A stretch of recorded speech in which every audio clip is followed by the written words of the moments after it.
Hi there, my name's Oisin Lunny and welcome to Audio Talks presented to you by Harman. And in this episode, I am thrilled to be joined by two seasoned session musician sensations ready to take us behind the scenes into the secret lives of session musicians. Welcome to the podcast, Stephen Fuller, conference moderator and speaker for Race in STEM and former session musician with the likes of Lily Allen and the James Taylor Quartet. Welcome, Stephen. Thank you. How you doing? Good to see you, mate. Thank you so much for joining us. And we are thrilled to be joined by Shawn Lee, who is a very in-demand session musician, a multi-instrumentalist, a DJ, composer, recording artist, library music aficionado, and officially the hardest working tiger man in show business. Welcome, Shawn. That's a mouthful. Good morning. You're very welcome, sir. All right. Thank you for joining us. Hey, so listen, I've just given a tiny glimpse of your two stellar careers in the world of music and much more for our listeners. But maybe you could fill in some of the blanks there and tell us a bit more about your career so far and give the listeners a bit of a flavour for what you do. So I'm going to ask each of you for a bit of an intro, and we're going to start with your good self, Stephen. Hey, nice to be here. Thanks for having me. So I guess it all stems from childhood. You know, I grew up playing three instruments, wanted to be like my big brother. So I took the trombone, violin and piano and was, I guess you could say, in part of a number of groups, county and school level, you know, classically, jazz and what have you. 18 years of age, you know, moved back to London where I went to Trinity College of Music and I did a jazz degree there. And we grew up in the church, you know, that was the background. And so many musicians within the church have a great knowledge and understanding of music and its natural flair and how it's to be played in certain environments. So that was really a good schooling for me. So by the time I got to university or college, I was used to performing in general in front of, you know, decent crowds. And it was really there where, you know, I was in a position where, from a location perspective, I was able to be in touch with a number of friends who were from the church industry, or from the church background anyway, who were working in industry. And, you know, Steve had come to London and he plays the trombone and we need horn sections for this, we need horn sections for that. And that's how it started, really. The first call-up I ever received was at 18 years of age when Lamar came out of Fame Academy. We did, a couple of shows in London town. And then, you know, in year 2, I started working with the James Taylor Quartet. Again, for a friend. It was in celebration of their 20th anniversary, funnily enough. So I was there playing amongst some giants in the horn section. Lo and behold, year 4 came and a friend of mine from church, who's a fantastic drummer who goes by the name of McNasty. His official name is Josh McKenzie, but McNasty is his stage name. And we knew each other for many years. And he's actually the big brother of Labyrinth. And he was a drummer at the time under a record label he was MD for the likes of Daniel Bedingfield and Natasha Bedingfield. And he called me up, was like, Steve, we need a horn section to come down to Hackney. You know, in premises, we need this, we need that. Just come, write the notes out on the score, you know, just come ready.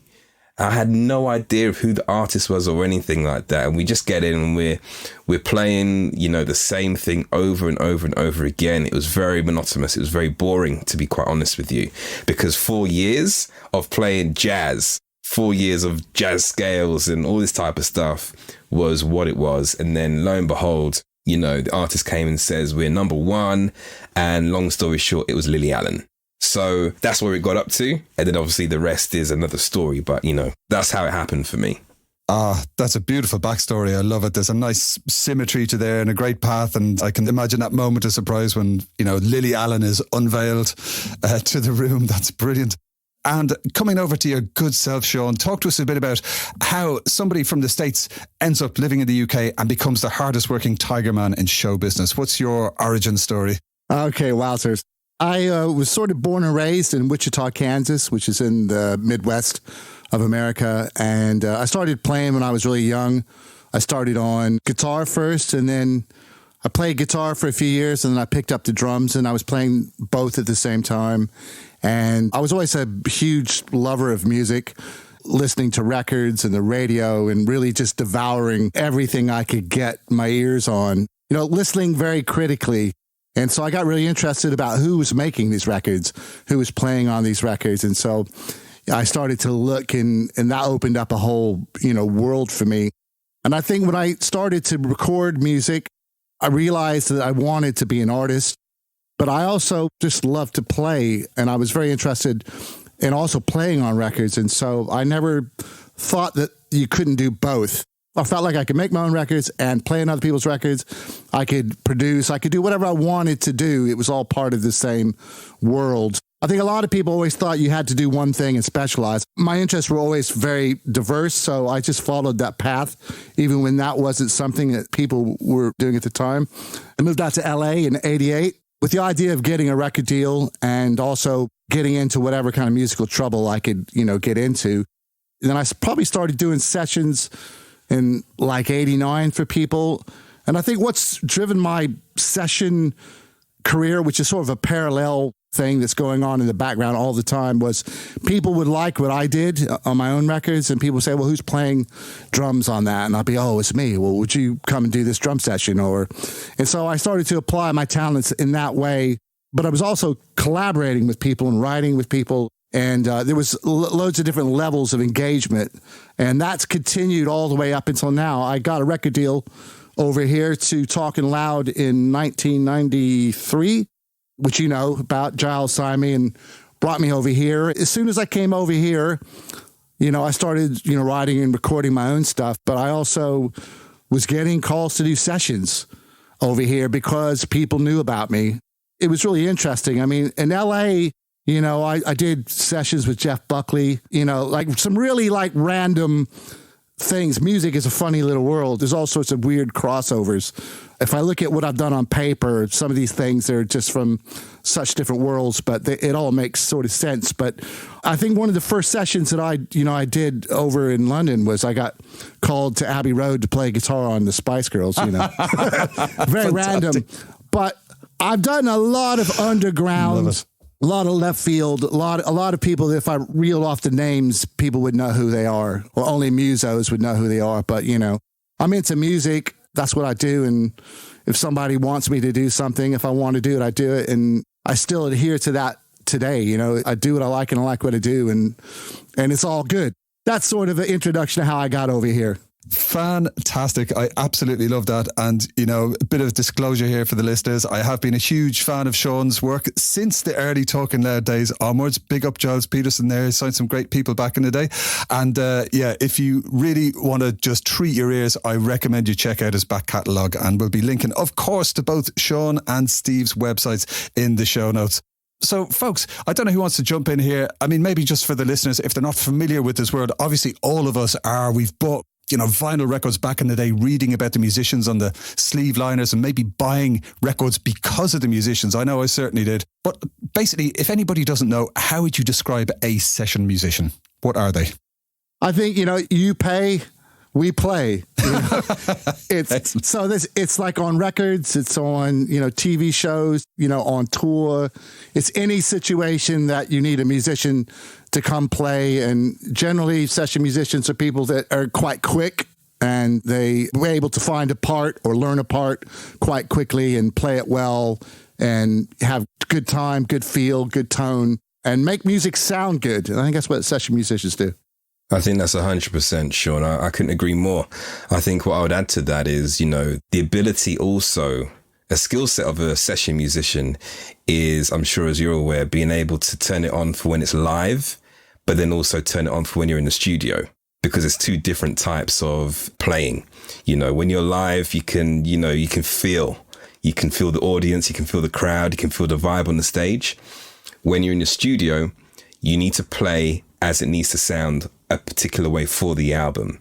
To a degree, it's got to be very plain. And then when you go on the road, you can embellish. So knowing which hat to wear for the occasion is also very important.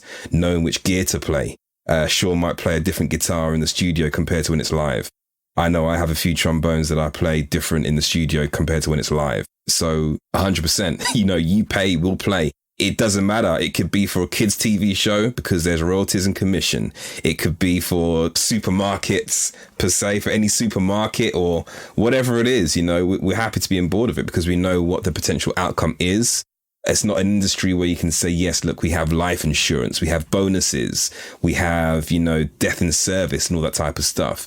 So we need to think about it from a different perspective in terms of how we financially are rewarded in as many ways as we can to make sure that we're comfortable with the life in which we're living on a day-to-day basis. That number one is for us, but then obviously for our surrounding families and whoever else you have to support for financially. Yeah, well said. I mean, that's, I imagine, an increasingly difficult circle to square or whatever the phrase is. But, both of you have arguably navigated that very well. But, coming back to that big picture you were painting there, like Steve, you mentioned a lot of different scenarios where, you're working with Lily Allen, you're doing some music for maybe an unnamed supermarket, shall we say?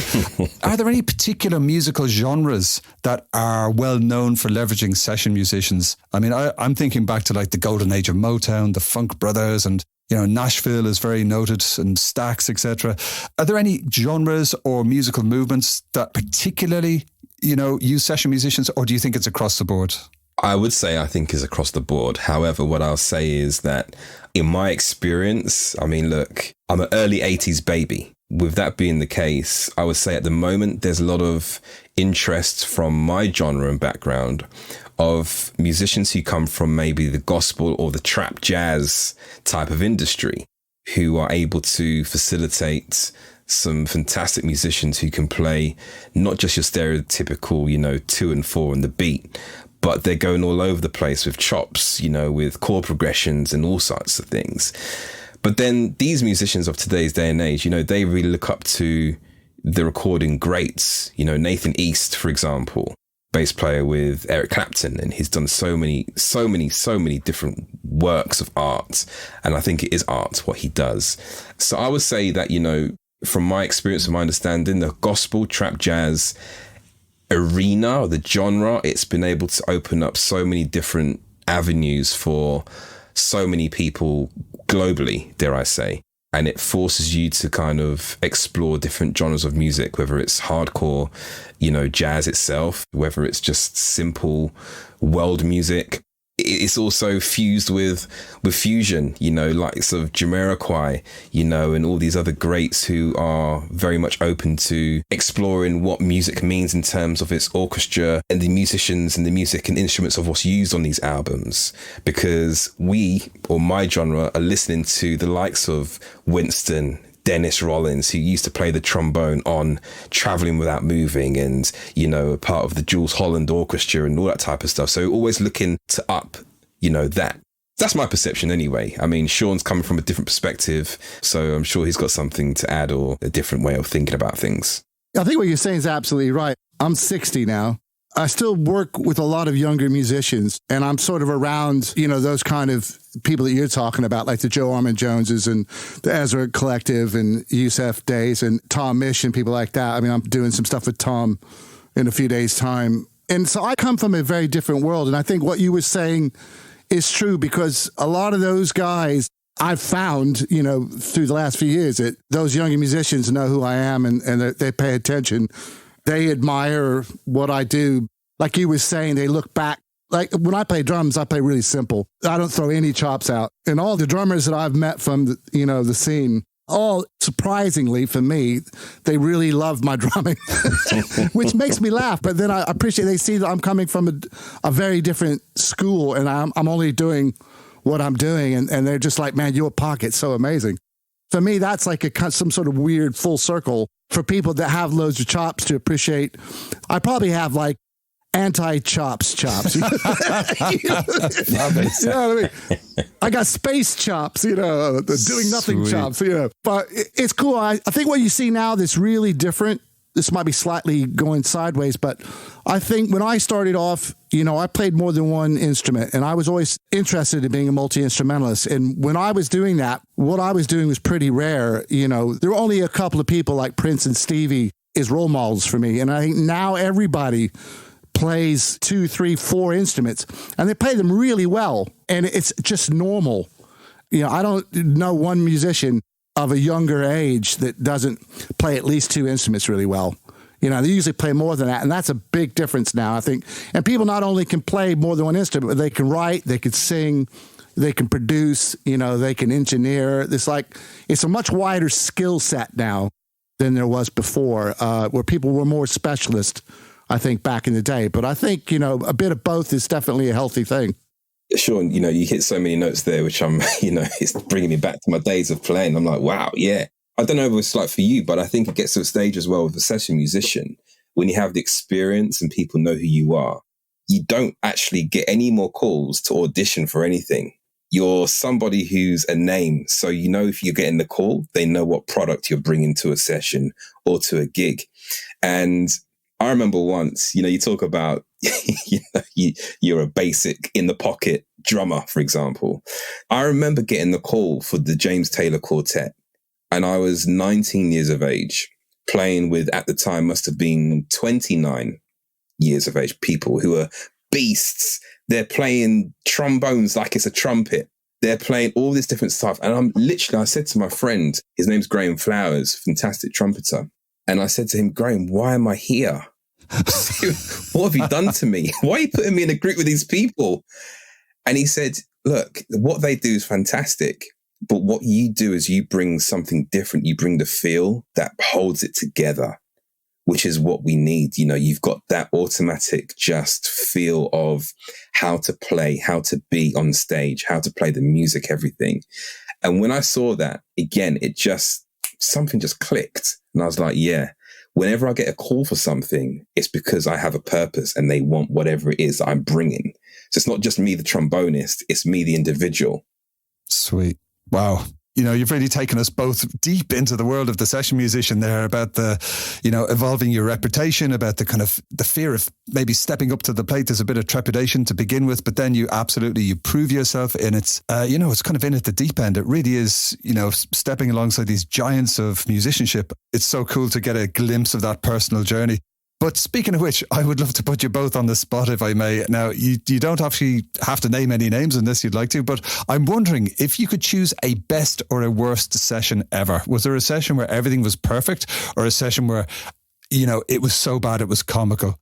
I'll try to give you a quick best and worst. It's hard to choose a best because that could mean so many different things. I think one session that was really good for me, and I sort of mentioned it earlier, was when I got the call to play guitar on the Spice Girls. It was Spice World, so it would have been, I think, 1995, and they were probably the biggest pop group in the world at that time. And so that was amusing that somebody wanted me to play on a Spice Girls record, first off. And then it was at Abbey Road. And again, Abbey Road is like this magical place that you want to work in there, man. I'd already done my own sessions in there doing like orchestral stuff, prior to that. So I had worked there before, but any chance to go to Abbey Road, yes. So they say Spice Girls, Abbey Road. They said I didn't really need to bring anything, just bring a guitar. And so I had a feeling it was going to be easy. And the whole session lasted about 20 minutes. They asked me to play like every 2 bars. I had to play a double stop, an octave double stop, like a car wash. And it was just like 1, 2, 3, 4, 1, 2, 3, 4, tweet. So I played about 30 seconds of that, maybe about 8 of them I played. They were like, cool, got it. So they were just going to sample one, fly it in, replace the sample. And they said, oh, can you just go whack-a-tickle, whack-a-tickle, whack-a-tickle, whack-a-tickle. So I'm new to the strings and didn't play any notes. Wah-wah pedal, wacka, wacka, wacka, wacka. Done. Okay, we got that. And I was like, anything else? And they were like, no, that's it. I'm like, great. So that was it. What made it really amazing was that was the last tune they did for the album. And they had Abbey Road booked out the next day because they had booked it for however long they blocked it for. They were going to come into the studio the next day. They were all getting paid. And they said, well, do you want to come in tomorrow and just record your own stuff? So I got a free day at Abbey Road just doing whatever I wanted to do with the full, with engineers. And I got a couple of reels of 499 analog tape. I got like coffee mugs, T-shirts, sweatshirts, all the merch. So it was, for me, that was a super big win, Worst session I'm not going to name names, but there's an artist I still work with. He loves to do tons of takes. We record like with a live band to tape. And so you're doing these takes over and over and over, which becomes difficult. The more you play a song, your mind starts to go crazy, or somebody else's mind goes crazy, and the madness starts to set in.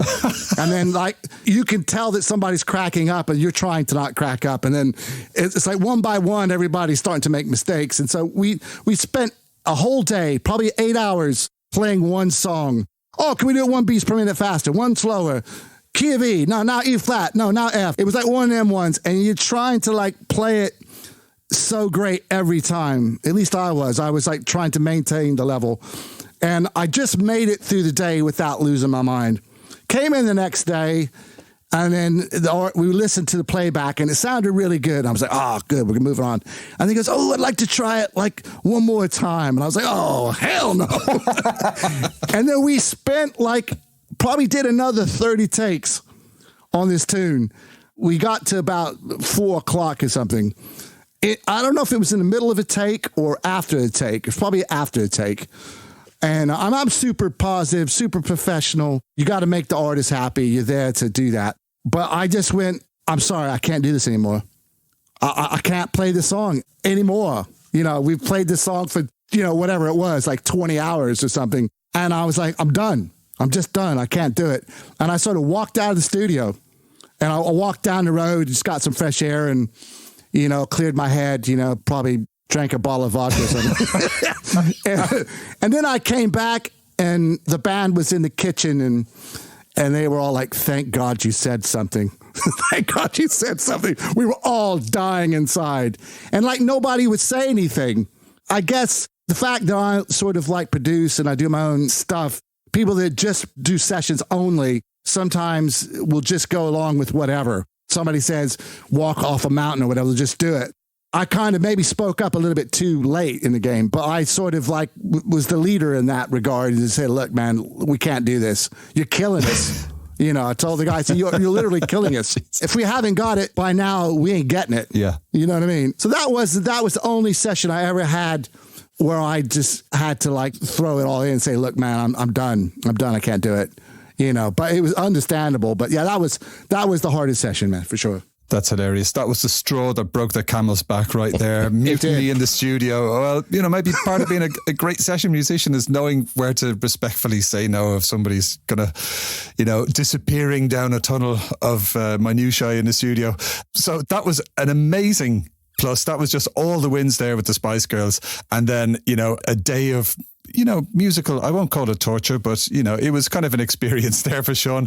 Steve, how about your good self? Do you have a best or worst session that you'd like to share with our listeners? I've got to be honest, I'm struggling here because that story by Shawn is it's brilliant, I just think to myself, what we said at the beginning of the conversation, you pay, we'll play. It's just like, oh my gosh, within reason.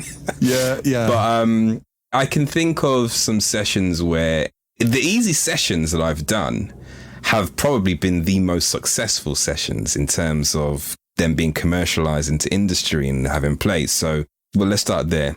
The easiest session and one of the best sessions was the first number one that I had in the UK was with an artist called Ollie Murs.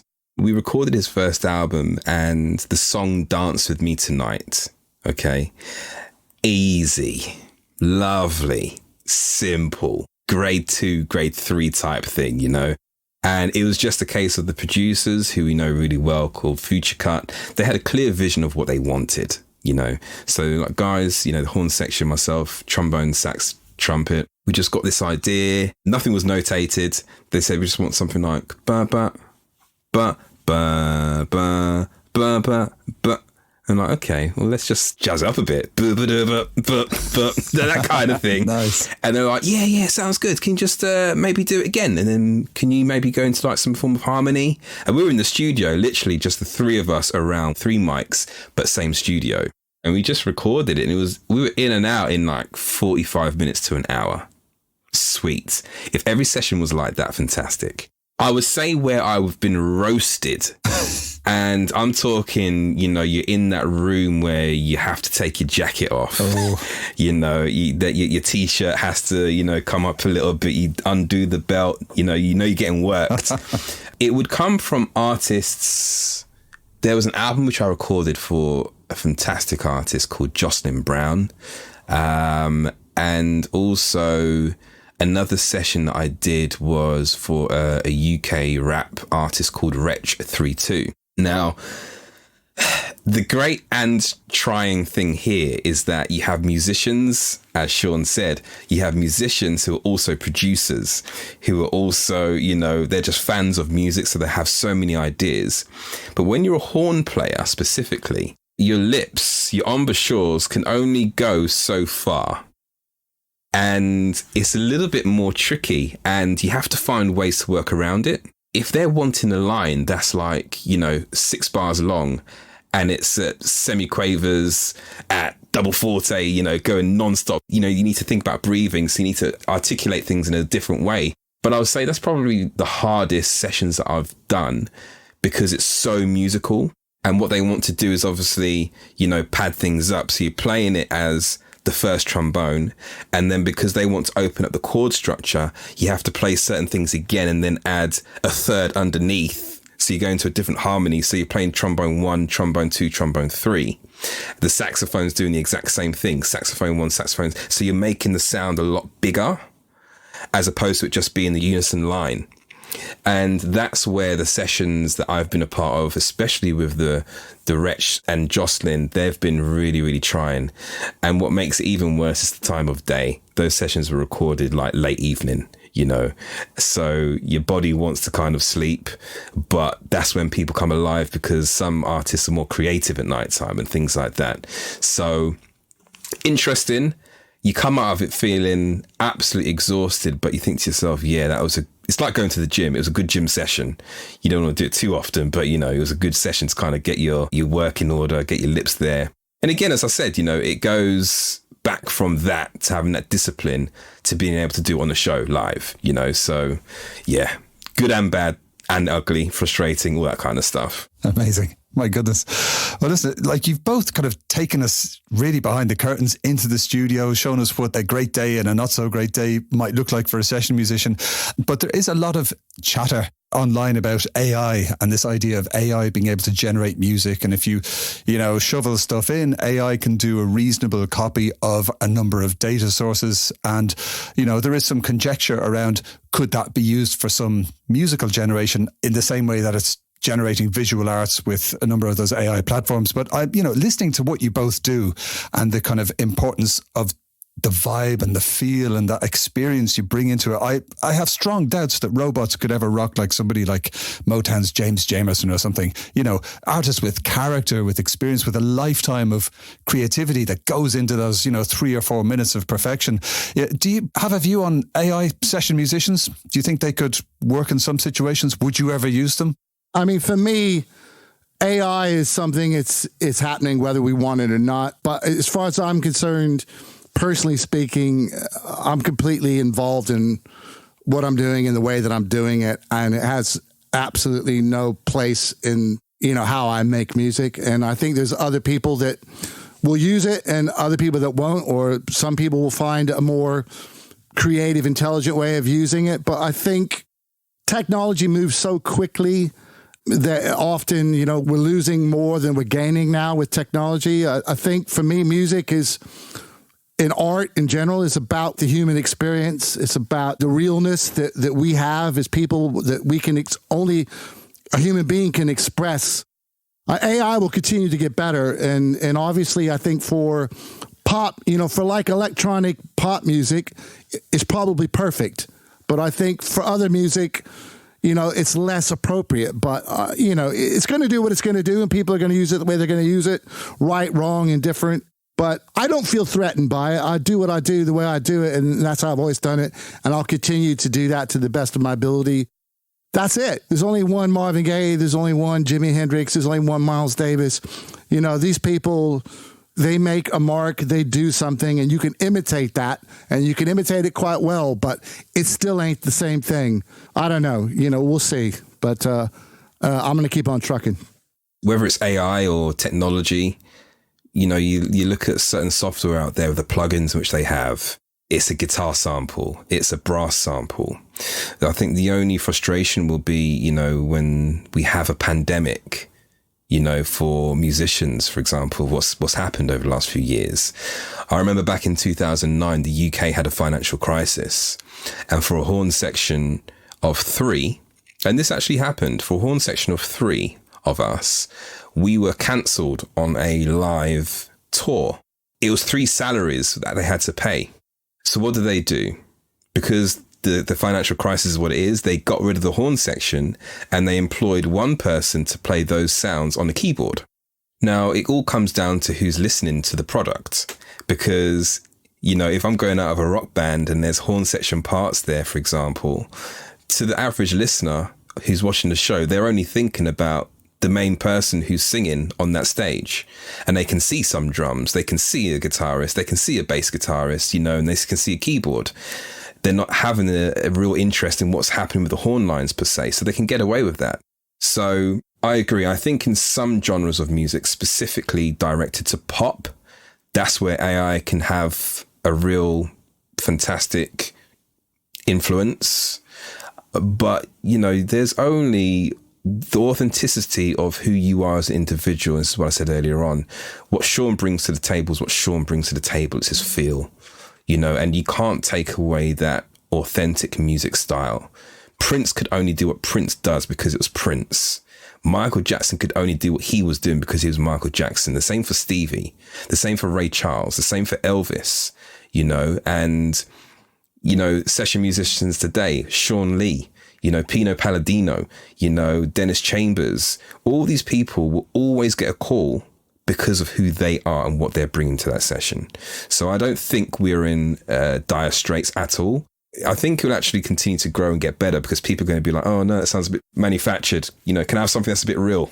And that's where it will come into play. That's well put, man. 100% strong agree there. I think people will always respond to authenticity. It's something that we crave. It's one of the reasons that live music is so important, and one of the reasons that real session musicians are just, you know, a different ballgame altogether to anything kind of artificially generated. But Shawn, I'd love to come over to yourself and get a bit of a feel for any kind of music projects that you're working on at the moment. Anything we should be looking out for? Any forthcoming releases? That kind of thing. The next thing out is actually, well, I found out this morning, I didn't even know, but Friday the 13th, scary, I know. Dun, dun, dun. I have a couple of pandemic projects. I did a lot of recording during the pandemic, and I still haven't released everything, but I have a couple of releases coming next, which were pandemic records. One's called David Fostex. The first thing's coming out on Friday. It's kind of a comedy record, but very, very musical. I mean, very well produced, but it's like 80s radio. It's like a bit of electro pop, bit of sort of Minneapolis Prince sound, boogie. There's like a Sade parody. There's some yacht rock stuff, but all the lyrics are absolutely ridiculous. There's like songs about anything. I think once I decided that there were no limits to what I could lyric, then it just all came out. So that's coming out soon, the whole album. And then the next record is something called Ultrasonic Grand Prix, which is myself and Little Barry. And we've made a really freewheeling record, which is sort of probably everything, you know, from the last 50 years of, you know, the last century. So it's like 1950s, 60s, 70s, 80s, 90s. There's a lot of stuff that sounds like samples, but there's no samples.